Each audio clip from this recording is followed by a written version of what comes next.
অগ্নিগর্ভ বাংলাদেশে রবিবার সকাল থেকে নজর ছিল সুপ্রিম শুনানির দিকে। কোটা বিরোধী আন্দোলনের জেরে ইতিমধ্যে বাংলাদেশে প্রাণ হারিয়েছে 151 জন। এদিকে অশান্তি কারফিউর মধ্যে রবিবার সকালে সে দেশের সর্বোচ্চ আদালত হাইকোর্টের রায়কে বাতিল করে দিয়েছে সুপ্রিম কোর্ট, অর্থাৎ রায় কোটা সংস্কারের পক্ষে।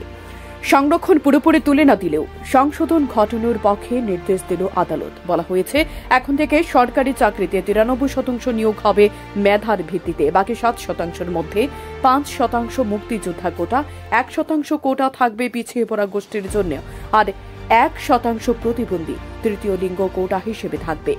বাংলাদেশ সুপ্রিম কোর্ট পরিষ্কার জানিয়েছে, সরকারি চাকরিতে 93% নিয়োগই হবে মেধার ভিত্তিতে। 3 মাসের মধ্যে এ নিয়ে বিজ্ঞপ্তি জারি করতে হবে বাংলাদেশ সরকারকে। যদিও বিশেষজ্ঞদের একাংশের মতে সংরক্ষণ যেহেতু পুরোপুরি উঠল না, তাই আগামী দিনেও সরকারের প্রতি ক্ষোভ থাকবে। এমনকি শেখ হাসিনার সরকার আদালতের নির্দেশ কতটা মানবে সে নিয়েও সন্দিহান অনেকে। আদালতে এই রায়ের পরও এখনও থমথমে পরিস্থিতি বাংলাদেশের। সপিলে এখনো পর্যন্ত 151 জনের মৃত্যুর খবর মিলেছে।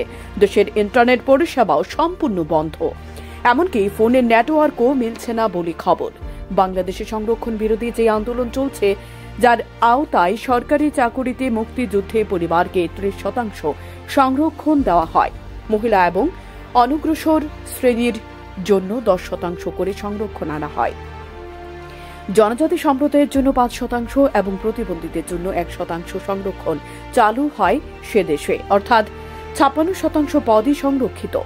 জেনারেল ক্যাটাগরির জন্য রাখা হয় 44%। 2018 সালেও এই সংরক্ষণের বিরুদ্ধে আন্দোলনে মেতে ওঠে বাংলাদেশ। অভিযোগ ওঠে, শেখ হাসিনা দল আওয়ামী লীগ তার দলের অনুগত দেয় সংরক্ষণের সুবিধা ভোগ করেন। সে সময় 4 মাস ধরে চলে আন্দোলন। পরিস্থিতি ব্যাগতিক দেখে তাই সাময়িক সংরক্ষণ বন্ধ রাখা হয়। কিন্তু গত 5 জুন হাইকোর্ট সরকারি চাকুরিতে 30% সংরক্ষণ ফেরানোর পক্ষে রায় দেয়। এই হাইকোর্টের রায়কেই বেআইনি ব্যাখ্যা দিয়ে গত বৃহস্পতিবার থেকে বাংলাদেশে কোটা বিরোধী আন্দোলন তীব্র আকার ধারণ করেছিল। শুক্রবারও সে হিংসা জারি ছিল। এরপর শুক্রবার রাতে কারফিউ জারি পরও পুরোপুরি শান্ত হয়নি পরিস্থিতি। এর জেরে মৃতের সংখ্যা বেড়েছে 151 হয়েছে। এদিকে সর্বশেষ নির্দেশ অনুযায়ী আজ বিকেল 3টে পর্যন্ত বাংলাদেশে কারফিউ জারি থাকবে। বিকেল 3টে থেকে 5টা পর্যন্ত শিথিল করা হবে কারফিউ।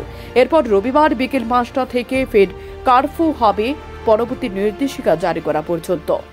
এদিকে রিপোর্ট অনুযায়ী বাংলাদেশে থাকা ভারতীয় পড়ুয়ারা দেশে ফিরেছেন। শনিবার পর্যন্ত প্রায় 1000 জন ভারতীয় পড়ুয়া বাংলাদেশ থেকে দেশে ফিরে এসেছেন বলে জানিয়েছেন ভারতীয় বিদেশ মন্ত্রক। রিপোর্ট অনুযায়ী বাংলাদেশ এখনও প্রায় 14,000 ভারতীয় আছেন, তাঁদের মধ্যে অর্ধেকই পড়ুয়া। আরও 4000 পড়ুয়া ভারতে ফেরার জন্য হাইকমিশনের সঙ্গে যোগাযোগ করেছেন বলে জানা গিয়েছে। সাময়িক ত্রিপুরা। আপনার চলার পথকে আরো বেশি সমশ্রীন করতে আপনার শহর সোনামুড়াতে হাজির রূপালী শো স্টোরস। আমাদের এখানে আপনারা পেয়ে যাবেন আপনার মনের মতো ডিজাইনের বিভিন্ন নামি দামি ব্র্যান্ডের রকমারি জুতোর বিপুল সম্ভার। এখানে রয়েছে অজান্তা, বাটা, নাগিন, ফ্লেট, স্পার্কের মতো বিভিন্ন নামি দামি ব্র্যান্ডের জুতো। তাই আর দেরি না করে আপনাকে সাজিয়ে তুলতে আজই চলে আসুন আমাদের শোরুমে। আমাদের ঠিকানা Rupali show store, Sonamura, Majhbazar road, Sipahijala, Tripura. Mobile number 9233765115 অথবা 8798974613। বিশেষ অফার ঈদ ও চৈত্র সংক্রান্তি উপলক্ষে উন্নত মানের বিভিন্ন রকমের জুতোর উপর 20% ছাড় দেওয়া হবে। এই অফারটি চলবে 26 মার্চ থেকে 10 এপ্রিল পর্যন্ত।